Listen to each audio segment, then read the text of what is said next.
Zionismen. Lebe Palästina och krossa sionismen. Lebe, lebe, lebe Palestina. Lebe, lebe, lebe Palestina. Lebe Palestina och krossa sionismen. Lebe Palestina och krossa sionismen. Och vi har rullat jorden.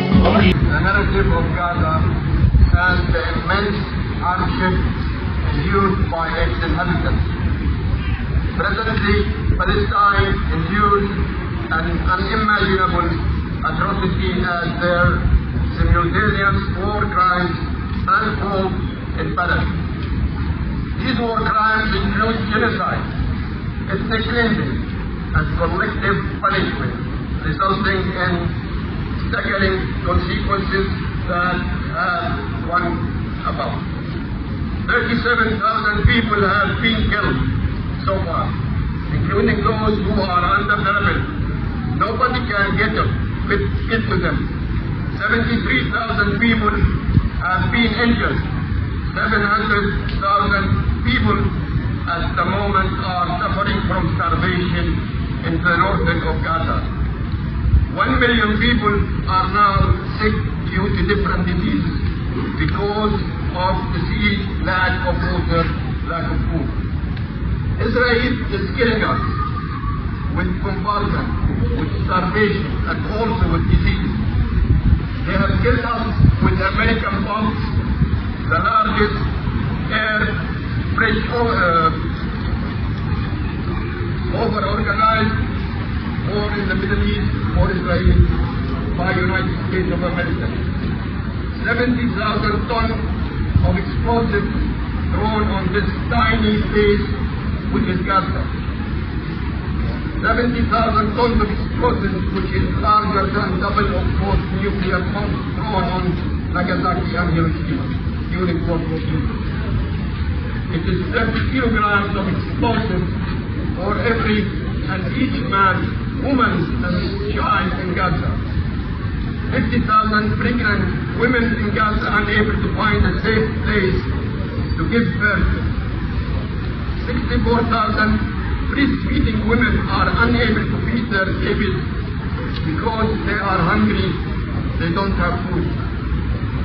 350,000 girls and women are starving now in the northern part of Gaza because of this terrible Israeli crime. I told my friends today, my heart broke when I watched a little child in Gaza who is one of 1,000 children who lost their limbs so far, asking his father. The 5-year-old child asked his father, I have lost my hands. Will my hands grow back again when I grow up? That is the suffering of thousands of children. 17,000 orphans so far in Gaza because of this terrible Israeli crime. October 7th was not the beginning of history.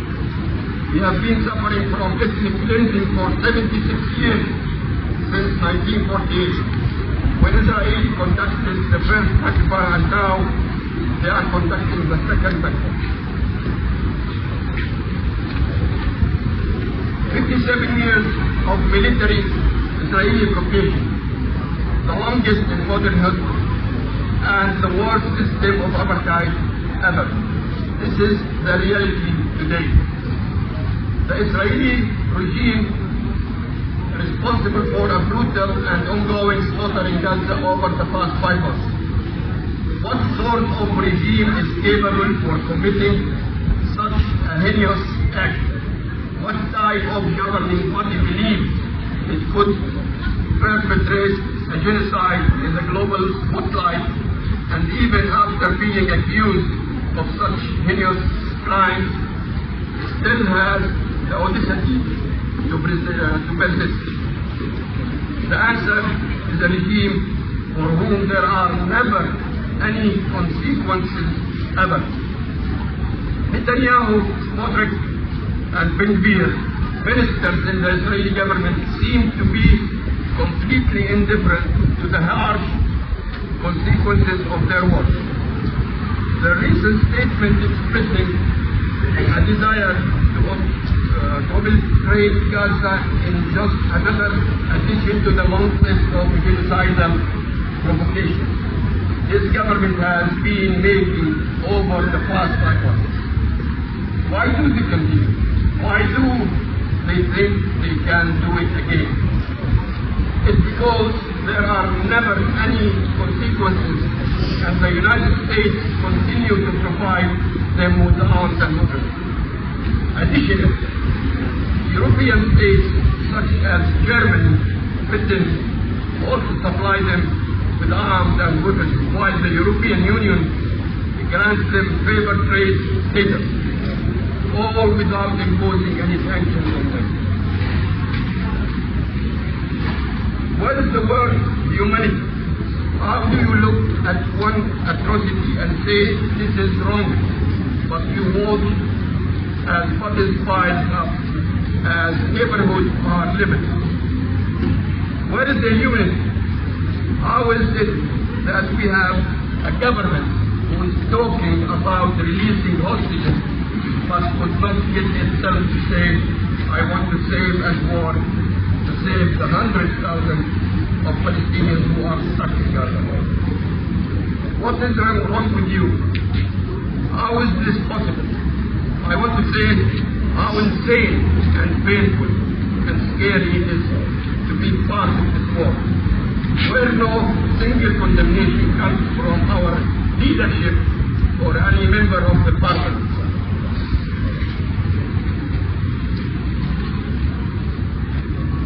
How is it that we are living in a country where there are members who condemn us for asking for peace to ceasefire?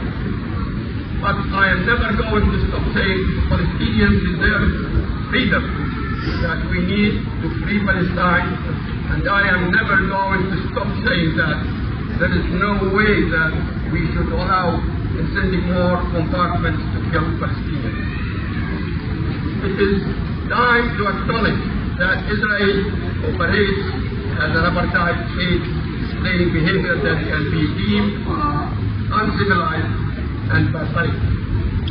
In order to put an end to this system of segregation and occupation, imposing sanctions on Israel becomes imperative. This action will not only aim to eradicate apartheid, but also prevent any potential genocidal atrocities witnessed over the past 5 months.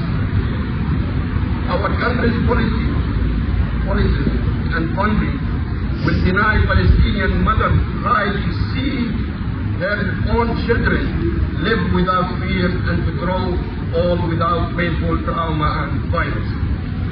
We must condition aid to Israel on compliance with international human rights and end the apartheid.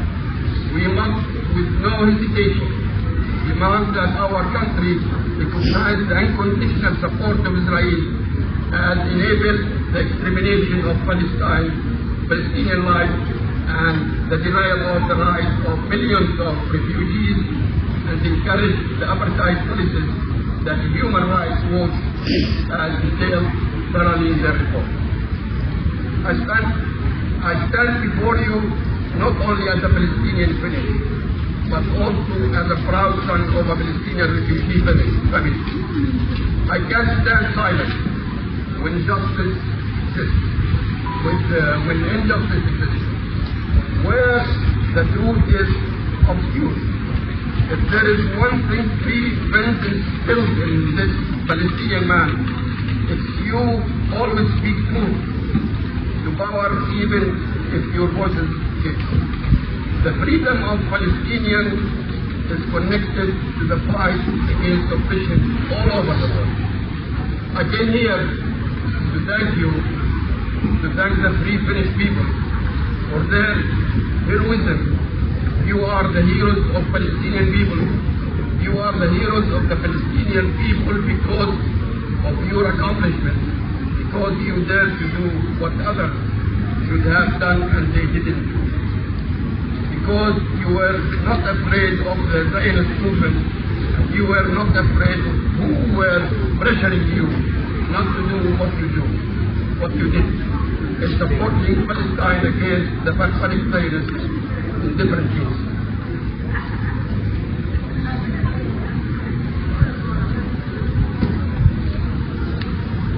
We, the Palestinians, will remember that forever.